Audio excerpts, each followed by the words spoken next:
Hello student, welcome to my YouTube channel. आज मैं आपको क्लास 10th साइंस का 70 नंबर बिल्कुल पक्का कराने वाला हूँ। आपको बिल्कुल 70 नंबर, इस वीडियो को देखने के बाद आपके 70 नंबर बिल्कुल पक्के हो जाएंगे। तो वीडियो को लास्ट तक देखिए और अगर चैनल पर नए हैं तो सब्सक्राइब कर दीजिए और बेल आइकन को प्रेस कर दीजिए। आज मैं आपको वही इम्पोर्टेंट क्वेश्चन लेकर आया हूँ जो आपके बोर्ड एग्जाम में पूछे जाने की संभावना है। ये पूरा मैं आपको 70 नंबर इस वीडियो में आपके पक्के हो जाएंगे 100%। देखिए, पहला जो क्वेश्चन हमारा है वह संयोजन अभिक्रिया किसे कहते हैं। संयोजन अभिक्रिया किसे कहते हैं, उदाहरण दीजिए। ये 2012, 13, 15 और 16, 18, 19 और 20 में पूछा गया है। तो देखिए, संयोजन अभिक्रिया की बात अगर हम करें तो संयोजन का अर्थ होता है आपका जुड़ना, जुड़ना होता है इसका अर्थ। तो जो है वह अभिक्रिया, यह एक अभिक्रिया है जिसमें दो या दो से अधिक पदार्थ, जिसमें दो या दो से अधिक पदार्थ क्या होते हैं, दो या दो से अधिक पदार्थ जुड़कर, दो या दो से अधिक पदार्थ जुड़कर एक बड़े पदार्थ का निर्माण करते हैं। यहाँ पर कोई जैसे दो छोटे पदार्थ आपस में जुड़े और एक बड़े पदार्थ का निर्माण किया तो इसे संयोजन अभिक्रिया कहते हैं। अब देख लेते हैं इसका एग्जाम्पल हम संयोजन अभिक्रिया का। जैसे कि इसका एग्जाम्पल अगर हम बात करें तो जैसे हमारे पास होता है C+O2, तो ये क्या बनता है आपका, ये बन जाता है आपका CO2। ये क्या है आपका, ये है कार्बन, ये है ऑक्सीजन और ये कार्बन डाइऑक्साइड है, कार्बन डाइऑक्साइड, ये कार्बन डाइऑक्साइड है आपका, ये कार्बन डाइऑक्साइड हो गया। अब देखिए हमारा अगला क्वेश्चन है कि खाने का सोडा जो खाया जाता है उसके सोडे का रासायनिक नाम व अणुसूत्र आपको लिखना है। इस वीडियो में आपको बताऊंगा सब चीज़। देखिए, इसका रासायनिक नाम और अणुसूत्र आपको लिखना है। तो इसका रासायनिक नाम क्या होता है, होता है सोडियम कार्बोनेट, सोडियम कार्बोनेट। अब इसका अणुसूत्र होता है NaHCO3। आपको ऐसे ही लिखना है, Na छोटा लिखना है, फिर H बड़ा, फिर C बड़ा, O बड़ा और 3 इसके यहाँ पर लिखना है बिल्कुल। ये 2015 में पूछा गया है, 16 में, 18 में, 19 और 20, इतनी बार क्वेश्चन पूछा गया है आपके बोर्ड एग्जाम में। अब देखिए अगला क्वेश्चन जो हमारा है वह कोई एक सल्फाइड एस्क, सल्फाइड एस्क की बात करें जिसमें एस आता है, सल्फाइड एस्क का नाम आपको बताना है। तो यह सल्फाइड एस्क, देखिए जैसे कोई एक बताना है तो हमने यहाँ पर दो लिखे हैं ZnS, इसको क्या पढ़ते हैं, जिंक ब्लेंड। ये है आपका जिंक ब्लेंड। देखिए इसमें यहाँ पर एस आया है तो यानी कि ये सल्फाइड एस्क है। अगला है HGS, इसमें भी एस आया है तो ये भी है आपका सल्फाइड एस्क। ये पूछा गया है आपके बोर्ड एग्जाम में 2014 में, 18 में और ये 19, इतनी बार आपके बोर्ड एग्जाम में ये पूछा गया है, तो इसको जरूर याद रखिएगा।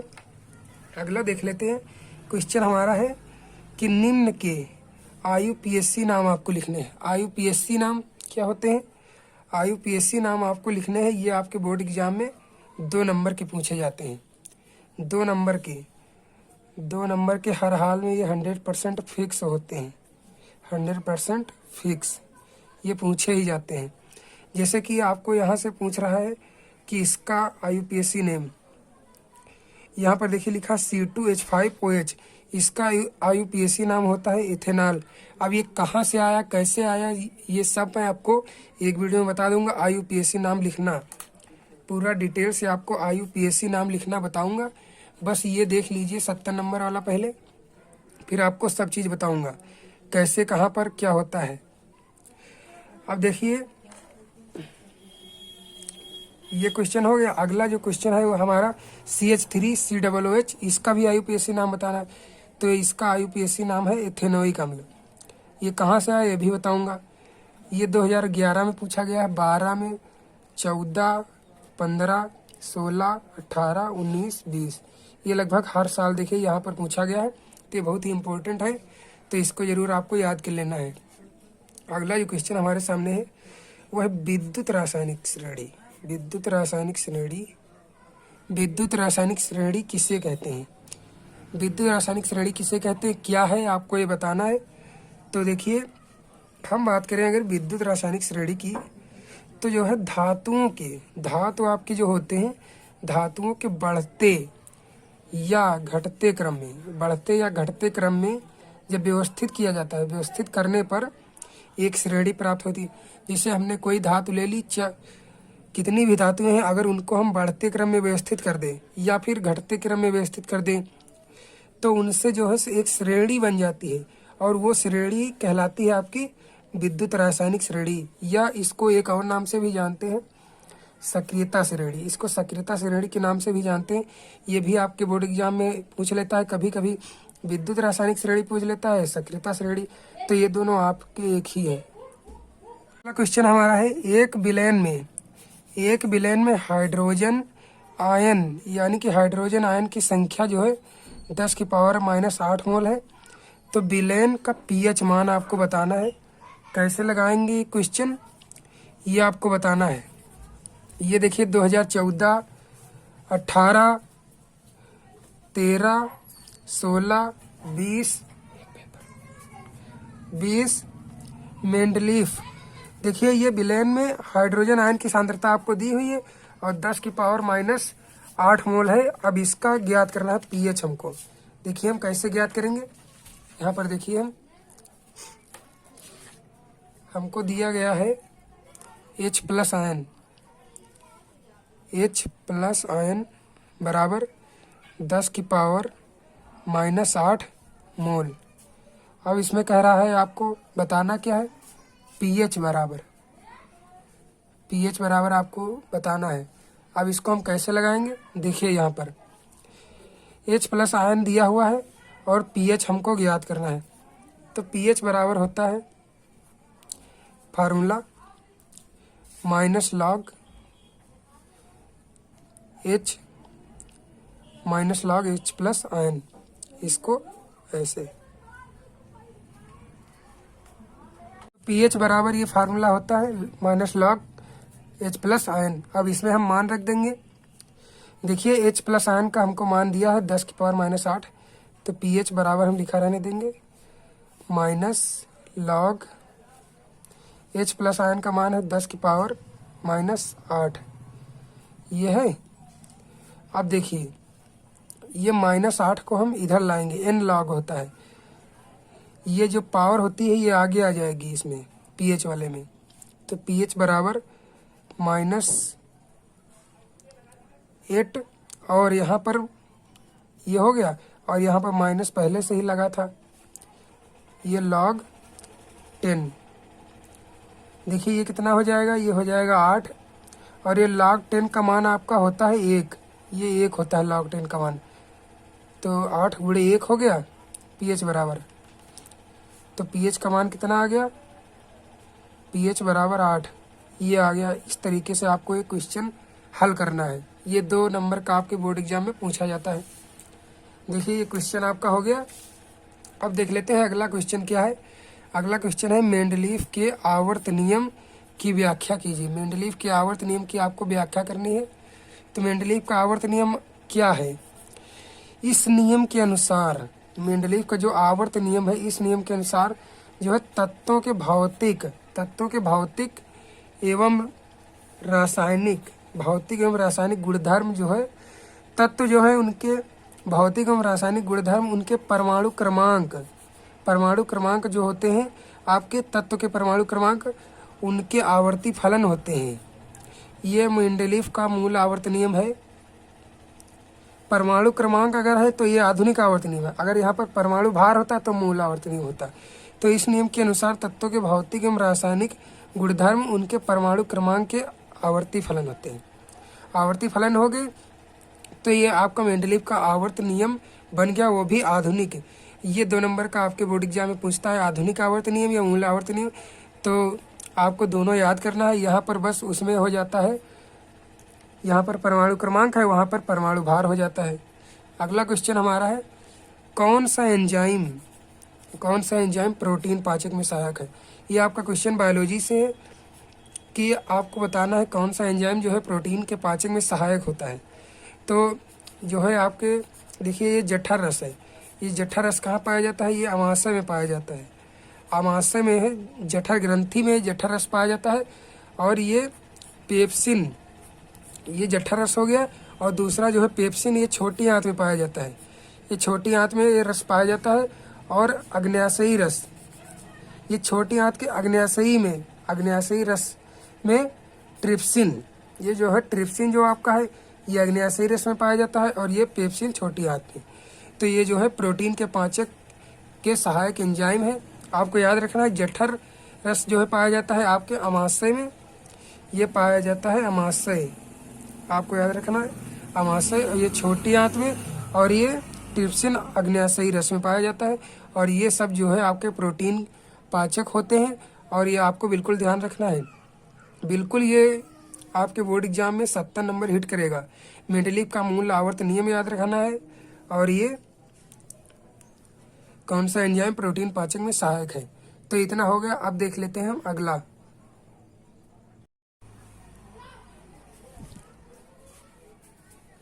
देखिए हमारा अगला क्वेश्चन है, रुधिर के कार्यों का वर्णन कीजिए। आपको रुधिर के कार्य आपको बताना है कि आपके बोर्ड एग्जाम में रुधिर के कार्य जब से पूछे जाए तो ये आपके 4 नंबर में पूछा जाता है, बोर्ड एग्जाम में 4 नंबर का। तो आपके मैंने यहाँ पर 4 रुधिर के कार्य लिखे हैं। ये ऑक्सीजन का परिवहन करता है। कैसे ऑक्सीजन का परिवहन करता है? ये जो है आपके फेफड़ों में जो है जो ऑक्सीजन होती है वो रुधिर ही परिवहन करता है। और इसको ऑक्सीजन को ले जाता है, जिससे आपका रक्त जो है शुद्ध होता है। और ये पोषक पदार्थों का परिवहन करता है। आपके शरीर में जितने भी पोषक पदार्थ हैं, हानिकारक हैं चाहे जो भी हैं, जितने भी पोषक पदार्थ हम जो भी खाते हैं, उसके बाद जो पोषक पदार्थ बचते हैं उनको जो है पहुंचाने का कार्य रुधिर ही करता है। जैसे उत्सर्जन तंत्र तक कोई भी नहीं पचा, जैसे कोई भी भाग जो भोजन हम खाते हैं वो नहीं पचा, तो जो है ये रुधिर ही कार्य करता है उसको पहुंचाने का। अगला कार्य है इसका उत्सर्जी पदार्थों का परिवहन। उत्सर्जी पदार्थ जो है जो हमारे शरीर के लिए हानिकारक होते हैं, पाचन के पश्चात जो शेष बच जाते हैं जो हमारे शरीर के लिए हानिकारक होते हैं, उन पदार्थों को ये पहुंचाने का कार्य करता है। अगला जो है वह शारीरिक ताप का नियंत्रण करता है। शारीरिक ताप का, जितने भी हमारे शारीरिक ताप, जैसे कि हमारे शरीर का ताप का नियंत्रण ये करेगा, कितना टेम्परेचर हमारे शरीर में होना चाहिए। अगला है रोगों से बचाव करता है। रोगों से बचाव कैसे करता है? देखिए रुधिर ही बहुत हमारी सहायता करता है रोगों से बचाव के लिए। तो ये इसके कार्य हो गए। अब देखिए अगला क्वेश्चन है हमारे हृदय की आंतरिक संरचना। हृदय की आंतरिक संरचना आपके किताब में बनी होगी, उसको आपको बनाना है बिल्कुल। और ये 7 मार्क्स का आपके बोर्ड एग्जाम में पूछा जाता है। हृदय की आंतरिक संरचना आपको बनाना है, बाहरी संरचना नहीं। अगर आप बताएंगे कमेंट बॉक्स में तो मैं आपको बता दूंगा हृदय की आंतरिक संरचना। अगला क्वेश्चन हमारा है वह मानव के मुख्य उत्सर्जी अंग। मानव के मुख्य उत्सर्जी अंग कौन कौन से हैं? तो यहाँ पर देखिए लिखे हैं, मुख्य उत्सर्जी अंग है हमारे, ये त्वचा है, यकृत है और फेफड़े, छोटी आंत। अब देखिए त्वचा कैसे कार्य करती है उत्सर्जन का। त्वचा जो है हमारे शरीर से पसीना निकालने का कार्य करती है। और यकृत जो है भी ये जो है पित्त रस को पहुंचाने का कार्य करता है। पित्त रस इसमें से निकलता है और पित्ताशय में एकत्र होता है। फेफड़े जो है इसमें से ऑक्सीजन हमारी निकलती है। और छोटी आंत, ये आंत से तो उत्सर्जन होता ही है, आपको पता है। तो ये मुख्य उत्सर्जी अंग हो गए और इनके कार्य मैंने आपको बता दिए हैं। तो ये बोर्ड एग्जाम के लिए इम्पोर्टेंट है। अगला क्वेश्चन हमारा है उत्सर्जन तंत्र से क्या तात्पर्य है? उत्सर्जन तंत्र और वृक्क नलिका का नामांकित चित्र आपको बनाना है। उत्सर्जन तंत्र जो है क्या होता है? उत्सर्जन तंत्र है शरीर में उपस्थित हानिकारक, जो हानिकारक एवं विषाक्त पदार्थ हैं उनको शरीर से बाहर जब निकाला जाता है, शरीर से बाहर निकाला गया तो ये प्रक्रिया जो है क्या कहलाती है? जैसे कोई भी हानिकारक पदार्थ है जो नहीं पचा हमारे शरीर में, उसको जब शरीर से बाहर निकालने की प्रक्रिया उत्सर्जन कहलाती है। और ये उत्सर्जन करने के लिए एक तंत्र होता है जिसे उत्सर्जन तंत्र कहते हैं। और ये हमारे शरीर में पाया जाता है वृक्क, यही उत्सर्जन करता है। तो उत्सर्जन के लिए वृक्क पाया जाता है और इसमें होती है वृक्क नलिका, जिनको हम नेफ्रॉन कहते हैं। इसका आपको नामांकित चित्र बनाना है। तो ये आपकी किताब में बना होगा नामांकित चित्र, तो ये आपको बना लेना है। ये आपके बोर्ड एग्जाम में 7 मार्क्स का पूछा जाएगा, तो ये आपको बना लेना है। अगला क्वेश्चन हमारा है कि एक अवतल दर्पण की फोकस दूरी 10 मीटर है, फोकस दूरी 10 मीटर है, तो आपको वक्रता त्रिज्या बताना है। वक्रता त्रिज्या आपको बताना है। तो देखिए यहाँ पर हम लगाने जा रहे हैं क्वेश्चन। फोकस दूरी आपको दी हुई है, एफ बराबर कितना है, 10 मीटर। 10 मीटर। आर आपको ज्ञात करना है, आर बराबर, तो आर बराबर होता है 2F होता है। तो देखिए आर हम ज्ञात करेंगे तो 2 गुणे 10, तो ये आपकी आर आ जाएगी 20। आर बराबर 20 मीटर। कैसे आया, एफ बराबर 10 मीटर दी हुई है, आर बराबर फार्मूला होता है 2F। तो यहाँ पर हम एफ का मान रख दिए 2 गुणे 10 और ये 20 निकल कर आपकी आ गई। अब अगला क्वेश्चन हमारा है वो है प्रकाश के गुण। प्रकाश के गुण आपको बताना है, जो है प्रकाश के क्या गुण है। तो पहला है प्रकाश एक सरल रेखा में चलता है, सरल रेखा में बिल्कुल सीधा सीधा चलता है ये, और प्रकाश निर्वात में गमन कर लेता है। इसके लिए माध्यम की किसी भी माध्यम की आवश्यकता नहीं होती है, जैसे कि माध्यम जैसे पानी है या वायु है, इसकी कोई आवश्यकता नहीं है। अगर वायु नहीं है तब भी ये गमन कर सकता है, और ये जो है चमकदार पृष्ठों से परावर्तित हो जाता है। आपने अपने घर में शीशा देखा होगा, जब प्रकाश पड़ता है तो जो है ये परावर्तित हो जाता है। अगला इसकी विशेषता है या गुण है, इसकी तरंग दैर्ध्य जो है 4000 एंगस्ट्रॉम से 8000 एंगस्ट्रॉम होती है। तो इतने क्वेश्चन मैं आपको बता दिया हूँ, और इसी में से आपके बोर्ड एग्जाम में आएंगे, और 70 नंबर आपके बोर्ड एग्जाम में बिल्कुल पक्का हो जाएंगे, यही बोर्ड एग्जाम में आएंगे। तो इन क्वेश्चनों को जरूर से ज़रूर तैयार कर लीजिए, और अगर वीडियो पसंद आए तो लाइक शेयर सब्सक्राइब जरूर कर दें। Thank you.